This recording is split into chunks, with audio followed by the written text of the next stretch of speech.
वहां ये दोनों सज्जन बेगैरती से कह रहे हो तुम तो सिर्फ कच्चे ही फैला रही हो, तो हंस रही है, अब मुझे कच्चे ही मिले तो मैं क्या करूं।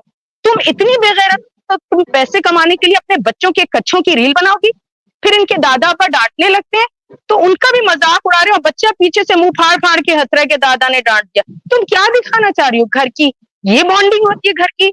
हाँ जी, बिल्कुल वो मतलब कंडीशंस ऐसी बताती है कि मुझे काली बना दिया था। वो बता रही थी कोई ट्रेंड ऐसा कि काली बना देते हैं। फिर उसने बताया कि मेरे फादर मदर की भी लव मैरिज हुई थी, तो वो तो और भी 40 साल पहले हुई, तो उन्हें भी काला-काली बना दिया होगा, वो कैसे ज़िंदा बच गए फिर? मतलब इसका कुछ समझ नहीं आता, सबने तो लव मैरिज की हुई है फैमिली में। नंबर वन, जो अभी अमिता ने कहा कि उनकी माँ ने खुद लव मैरिज की, उसने बताया मेरे बाप ने लव मैरिज की थी, और फिर वो जब मेरी बहन छोटी छोटी दूध पीती थी वो मर गई, मेरे बाप ने शादी ही नहीं की थी, ठीक है, क्योंकि उसने हमको पालना था। तो उसमें मैं ये बात कहूंगी, उसने एक बात और की इसमें कि मैं 2 कैसेट लेके आई हूँ इंडिया। एक में मेरी माँ की शादी है, ठीक है, जिसमें वो नाच रही है, ये पॉइंट नोट कीजिएगा। इसमें मेरी माँ की शादी है जिसमें वो नाच रही है, और मेरा बाप भी है, मैं वो देखने के लिए लाई हूँ अपने घर ना। तो मुझे ये समझ नहीं आया कि वो माँ उस जमाने में नाचती थी वहां। आप सोचिए फैयाज भाई, कितनी देर हो गई उसके कैसेट को। तो पाकिस्तान बहुत बुरा मुल्क है, उसमें आजादी नहीं है, सोचिए आप। यानी कि वो हाँ, हाँ। कारी जहां हो जाते हैं, जहां कारी हो जाते हैं, वहां लव मैरिज हुई, माँ कारी नहीं हुई। यहाँ नेगेटिव हो गया इसका पॉइंट कि झूठ बोल रही है, कारी वाला वर्ड। नंबर 2, उसकी माँ नाची वहां, और उसने कुछ नहीं किया, बिल्लोच कौम ने, रिंद कौम ने कुछ नहीं किया, उसकी माँ नाच रही है, और मूवी भी बन रही है उस जमाने में। कहती है मेरे पास फोन नहीं था कोई, जब गुलाम हैदर से शादी हुई। तो मूवी कैमरा बहुत अच्छा इनके पास था कि उनके कबीले में मूवी बनाने की इजाजत थी, जिसमें लड़कियों को मार देते हैं जरा सा कुछ करे, ठीक है। मोहब्बत की शादी थी, बाप ने शादी क्यों नहीं की, मोहब्बत की थी जो खुद कर ली, बाप ने मोहब्बत की शादी। यहाँ कॉन्ट्रडिक्शन है, ठीक है। नंबर 2 पॉइंट ये है कि जब ये बच्चों को लेकर आई और ये नेपाल के होटल में ठहरी, तो नेपाल के होटल वाले ने बताया, इंडिया की एक ले रही है एंकर उनका इंटरव्यू होटल वाले का, तो उसने कहा कि वो पैंट शर्ट पहन के आई थी।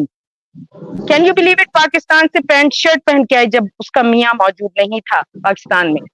और दूसरा इसने कहा कि मेरा मियाँ मुझसे ये नहीं करता था, वो नहीं करता। आप ये बताएं, हमारी अम्माएं पाकिस्तान आई हिजरत करके इंडिया से, वो कभी वापस नहीं गई अपने माँ बाप के पास, वो तो कभी नहीं रही। उन्होंने अपनी घर को जन्नत बनाया, बच्चों को ट्रेन किया, बच्चों को उन्होंने जो है वो तरबियत दी कि वो सोसाइटी के काबिल हों। और चाहे बाप गुस्से वाले भी हो, हर एक का बाप गुस्सा वाला होता है, क्योंकि वो बाहर से आता है तो थका हुआ आता है। ऐसा नहीं होता जन्नत घर कि बिल्कुल आइडियल घर हो ड्रामों की तरह कि भाई तू आ, मोहब्बत नहीं मिल रही है, नहीं हो रहा। आपको खुद से तमीज से रहना है घर में। बीवी को जब मियाँ घर पे नहीं है तो बीवी की जिम्मेदारियां बढ़ जाती हैं, बीवी को बाप बन के रहना पड़ता है, ना कि वो किसी लड़के की मोहब्बत में मुब्तला होके बच्चों को तबाह कर दे। तीसरा पॉइंट, वो बच्चों को टूल्स लेके बना के आई, उसके सचिन ने कहा कि तू लेकर आ, वो लेकर आई। जब तक उनकी नेपाल में शादी नहीं, वो डांस करती रही और पिक्चरें बनाती रही, रील बना के डालती रही। इतना ज्यादा वो फ्रस्ट्रेटेड थी इस नाच गाने के लिए, मर रही थी। जो हैदर ने इजाजत नहीं थी दी थी उन्हें, कोई भी गैरतमंद मर्द जो है वो नहीं इजाजत देता इन चीजों की कि तू बच्चों से निगाह हटा के डांस करती रहे। तो ये चीजें खलती होंगी अदर भाई को, और हमें भी खल रही है अभी देख के। हालांकि वो चाहे तीसरी शादी करे चौथी करे, बच्चे नाचते हुए नजर आए उसके साथ। मुझे बेटी उसकी धुत नजर आई नाच के अंदर, बेटी को कोई होश नहीं था। बेटा जो है हंस हंस के मर रहा है कि भाई क्या इंजॉयमेंट हो रही है घर के अंदर, कोई पढ़ाई नहीं, कोई लिखाई नहीं, बेगैरती के स्टेप सिखाए जा रहे हैं कि यूं टांग हिलाओ, वो हिलाओ। अच्छा चले आप डांस कर रहे हैं फैयाज भाई घर में, हम घर में कुछ भी कर सकते हैं बच्चों के साथ एंजॉयमेंट के लिए। हम कम से कम उसकी मूवी बना के नहीं डालते लोगों के लिए। हम अपने घर की प्राइवेट चीजें नहीं दिखाना चाहते लोगों को, एक इज्जत होती है घर की। हम कैसे भी इंजॉय करें, हम कैसे भी खड़े हों बैठे हों मियाँ के साथ, हमारे बच्चे कैसे उठ रहे हैं बैठ रहे हैं क्या पहन रहे हैं, एक बेइज्जती की बात है बच्चों को दिखाना इस तरह। इसको ये जहन में नहीं आ रहा। चौथा पॉइंट ये था कि ये ऊपर गई कपड़े फैलाने, उसमें थे सिर्फ कच्छे जो बच्चियों के प्राइवेट गारमेंट्स थे, शी वॉज ड्राइंग और वहां डाल रही है। हम घर के बाहर जहां लोगों की नजर पड़े वहां नहीं डालते कपड़े ऐसे, हम छुपा के डालते हैं धोने के लिए।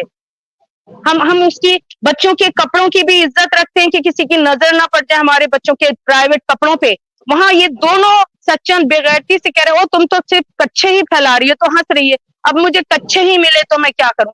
तुम इतनी बेगैरत, तो तुम पैसे कमाने के लिए अपने बच्चों के कच्छों की रील बनाओगी, फिर इनके दादा पर डांटने लगते हैं। तो उनका भी मजाक उड़ा रहे हो, बच्चा पीछे से मुंह फाड़ फाड़ के हंस रहा है कि दादा ने डांट दिया। तुम क्या दिखाना चाह रही हो? घर की ये बॉन्डिंग होती है घर की? जो गुलाम हैदर ने किया वो बॉन्डिंग होती है कि वो मेहनत कश आदमी बाहर गया, उसने कहा मेरी बीवी जो कह रही है चलो जैसी भी है, बुरी है अच्छी है, वो अगर कह रही है कि उसको मैं पैसे नहीं भेज सकता तो मैं उसके लिए कमाता हूँ, चलो करता हूँ।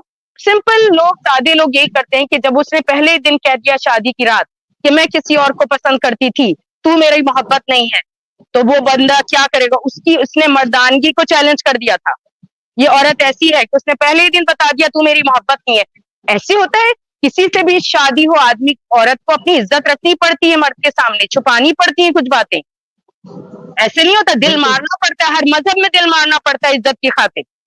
दिल कोई चीज नहीं होती इज्जत के आगे।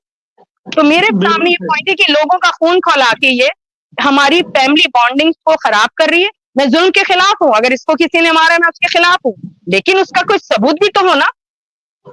मतलब ये क्या बकवास है कि जो उसने कहा वो यकीन कर लो, जो उसने कहा नहीं करो। पहली बात, एक मर्द को अगर एक बीवी पहले दिन कह दे मुझे उससे मोहब्बत है तुमसे नहीं है, तो तुम इतनी बहादुर थी तो तलाक ले ली थी पहले दिन, भाग जाती घर से पहले ही दिन। सब शादी की पहली रात मियाँ को बताया कि मैं किसी और लड़के से मोहब्बत करती थी, तुम मेरी मोहब्बत नहीं हो।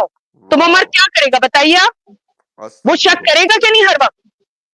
वो हर वक्त इसके ऊपर आके रखेगा या नहीं?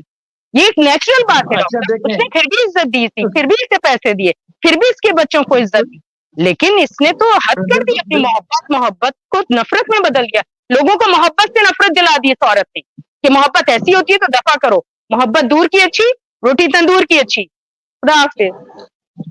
बिल्कुल आपकी बात सही है। देखें इन सब चीजों के बावजूद उसने कोशिश की कि उसका घर बना रहे, और उसने अपने बच्चों की खातिर या किसी और वजह से आप देखें कि उसने कहा कि चीज़ों को तहम्मुल मजाजी से वो लेकर चलता रहा। और ये बहुत बड़ी बात है कि इसकी इस तरह की हरकतें देखने के बावजूद वो इन सारी चीज़ों पे कॉम्प्रोमाइज़ करता रहा।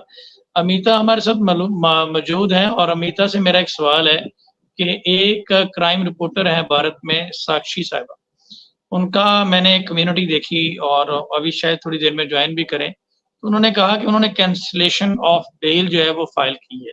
तो मेरा आपसे लीगल क्वेश्चन है अमीता, चूंकि आप भारत से हैं, क्या भारत में कैंसलेशन ऑफ बेल सिर्फ गुलाम हैदर ही फाइल कर सकता है या कोई भी शख्स फाइल कर सकता है? और कैंसलेशन ऑफ बेल के ग्राउंड्स क्या होते हैं? जैसे कि हमारे पाकिस्तान में तो ये होता है कि अगर किसी शख्स को बेल दी गई है, 497 सीआरपीसी का एक सेक्शन है जिसके तहत बेल दी जाती है, और उसका क्लास 5 जो है वो ये कहता है कि अगर प्रोसिक्यूशन विटनेसेस को वो थ्रेट कर रहा है या टेम्परिंग ऑफ एविडेंस कर रहा है या इस तरह की चीज़ें कर रहा है, या जो बेल फैसिलिटी उसको टेम्परेरी रिलीफ दिया गया है उसको वो मिस यूज कर रहा है या उसका नाजायज फायदा उठा रहा है, तो देन वो कैंसलेशन ऑफ बेल उसके लिए मूव की जा सकती है।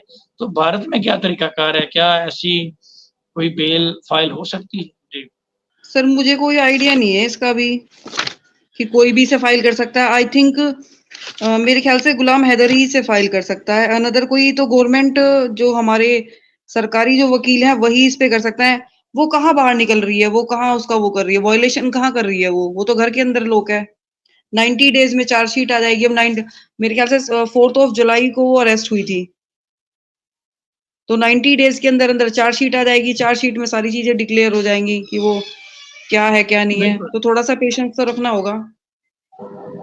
जो आप लोगों में हमारे यहाँ पे जैसे हम चालान कहते हैं चार्जशीट को, वो 173 की रिपोर्ट भी कहते हैं जिसे सबमिट किया जाता है। विदिन 90 डेज आती है वो।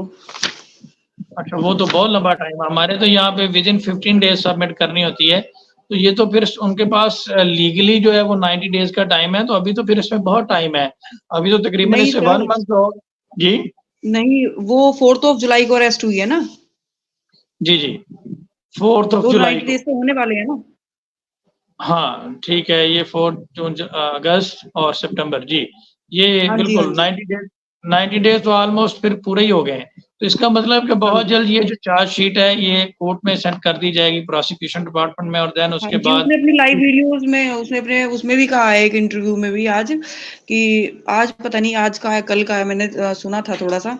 उसने ये कहा था कि बहुत जल्द चार्जशीट फाइल होने वाली है, फिर बच्चे स्कूल जाएंगे और एक न्यूज़ चैनल ने भी कहा है कि सीमा हैदर चाहती है कि वो शहर में जाके बसे, उसके बच्चे कॉन्वेंट स्कूल में पढ़ें, उसकी लाइफ फुल ऑफ जॉय हो, वो अपनी लाइफ को एन्जॉय करे, बाहर निकले, शहरों को देखे, किसी अच्छे शहर में जाके बसे। उसकी जो मतलब फ्यूचर प्लानिंग्स हैं वो चैनल एक बता रहा था।